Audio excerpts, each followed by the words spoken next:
Howdy, hotshots. It's the Dividend Daddy, your favorite not a financial advisor with not financial advice. Couple things going on here that I want to talk to you about. One is this lower ULTY distribution this week. 9.49 cents is what I see for the distribution. That's lower than what we've been getting when we were breaking the 10-cent mark. There was a lot of comments down below. I don't track it as closely, but a lot of people were saying they made 20 cents in options premiums this week. And so you would have thought that the distributions would have actually been higher. But no, here we are, 9.49 cents.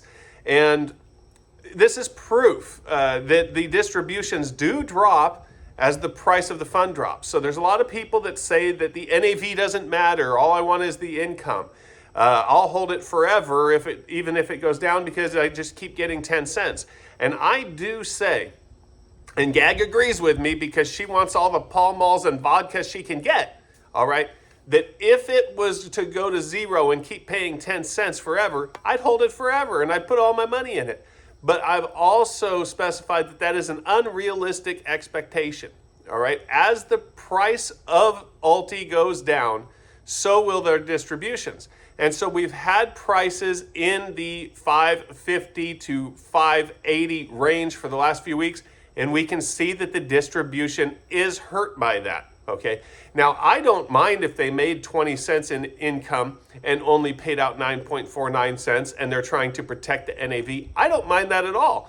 It doesn't bother me one bit if they keep some of that money in the fund because I'm not living off the income. Now, if somebody was buying it and planning on living off the income and now they get a 5% lower distribution, then, perhaps they're upset about that. But personally, for me, I would rather see them protect the NAV and have a little bit lower payout each week, and I've said that before. Unfortunately, it's not really protecting the NAV. Their NAV has eroded. Now, this last several days, we've had a little bit of a rebound, but it's still not up to what most of us paid for it. So there's still been some erosion or decay or downturn, whatever you guys want to call it. There's a lot of arguments about semantics when it comes to ULTY, okay? But the bottom line is that you have a principal balance and then you have an income. And if the principal balance goes down, decays, erodes, whatever you want to call it, whatever your sensibilities will allow, okay, then you could see that the principal balance is being reduced by more than the distribution. That's a problem. And so anybody out there that says they don't care about the principal balance really just doesn't understand what's going on. I personally do not care if the principal balance goes down as long as it's not going down faster than the distributions. And then I can calculate my total return and see what kind of performance I'm getting, okay? Because if I were to get 20% in income a year, that's still pretty stellar to me. So if the principal goes down by 80% of the distribution, but I'm still getting a 20% return, total return, then that's pretty good in my book. Obviously, I would love for the NAV to be stable, just rock solid at $6 forever, and I just continue to get a 90% distribution. That would be a dream, okay? But I am realistic, and I understand that these products, the way that they're designed, it's almost impossible for them to go up in value over time. All right, unless that's their stated goal and they're selling further out of the money calls than what ULTY is, but then they're generating a lot less income, okay? Because right now, ULTY is designed to generate income. And so they're selling very close out of the money calls, or maybe at the money calls. And what that does is it caps your upside potential. Now, when one of those stocks falls in value, the next time they sell a call, if they want to get any sizable premium, they're going to have to sell a call that is below what their cost basis was on that stock. Now you have participated in the downside of the stock, but you don't participate in the upside. And that is the biggest problem with a covered call strategy. Now, I'm not saying that you can't make money with a covered call strategy, and I'm not saying that it's not a good way to go. I've been trading covered calls for years. I do not make as much as my premiums bring in. I never have. That's not how it works, because you're going to have some winners and you're going to have some losers. And what you want is for your winners to make you a bigger return than your losers lose you. All right? But when they're paying out all of that income and not leaving it in the principal, then it doesn't compensate for the principal loss inside the price of the fund. So it can compensate for you, and that's why you look at total return, because if they pay you out 10 cents and all of their stock holdings go down by 8 cents, well, you've gotten 10 cents, the fund went down in NAV by 8 cents, you made 2 cents. And so you can calculate that and see what your total return is. But if they pay you out 10 cents, but their stocks go out down by 12 cents, you still got a negative total return. So the NAV actually does matter. Now, a lot of people, from the video that I did yesterday about how to handle your distributions, a lot of people are taking their distributions and they're putting it in another product. I think this is a great idea when it comes to diversification. But what I would like to say is that if you are taking your distributions out of ULTY and you're putting them in another product because you feel like that other product is a better investment than ULTY, so you're not reinvesting ULTY because you think it's a losing product, and you're reinvesting your distributions into something else because you feel like that's a winning product, then it doesn't, in that circumstance, it doesn't make sense to me for you to leave your principal balance in ULTY.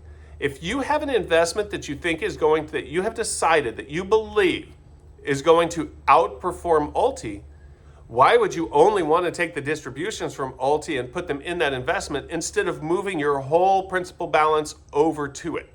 Okay? So if you're saying, well, ULTY is going to go down over time and I'm losing money on it, so I'm going to take my distributions and I'm going to put it in VGT or VOOG or ARK or Bitcoin or whatever it is that you've decided is a superior investment, you don't want to reinvest in ULTY. You want to put money in these other funds instead because you think they're better, they're safer, they've gotten more legs. Why wouldn't you start moving your actual ULTY position over into those investments? That's where I think the disconnect is, because if you just want to do it for diversification, I think that's a great idea because it's a good idea to be diversified. If something goes down and something else goes up, then it can balance each other out, and hopefully over time your entire portfolio moves up. But if you're doing it because you think ULTY is a bad investment and so you don't want to put money back into it, and you think this other thing or other three things are good investments, you'd probably serve yourself better by selling out of ULTY completely and then taking that money and dividing it amongst the things that you believe have a better future. And so that's the couple things I wanted to talk to you about, was that this reduction in distribution is somewhat proof that as the fund goes down in value, your distribution is going to be decreased. And if you feel like there are superior investments out there, which I'm sure there are, I don't know which ones they are right now because I can't tell the future, but if you truly believe that these other investments are better investments and ULTY is doomed from the get-go, then you probably wouldn't want to leave your principal balance in there just to get a distribution that is going to shrink along with your NAV. Now, if you believe, like I do, that the distributions could possibly outpace the NAV reduction, then ULTY could still be a good place for your money. Do I believe that ULTY will ultimately go down in value over time? I do. Okay, so some people may think that it's going to grow over time. I actually believe that it is going to go down over time. Now, I feel like after this distribution, I'm probably in the green by a little bit. So the fund has gone down in value quicker than I had hoped, okay?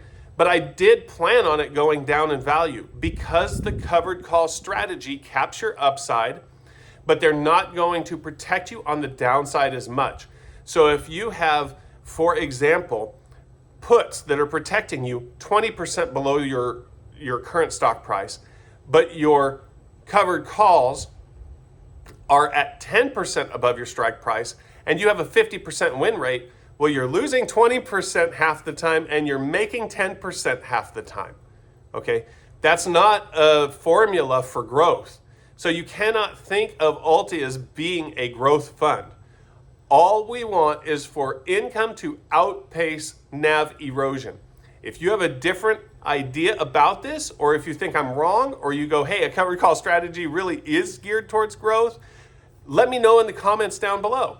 Okay, and if you think that there is a better performing investment and that's why you're moving distributions into it, please, maybe I'm missing something, and that's quite possible. I miss stuff all the time. If that's the case, please let me know down below what your thought process is as far as buying ULTY to move the distributions into something that you think is a better performer.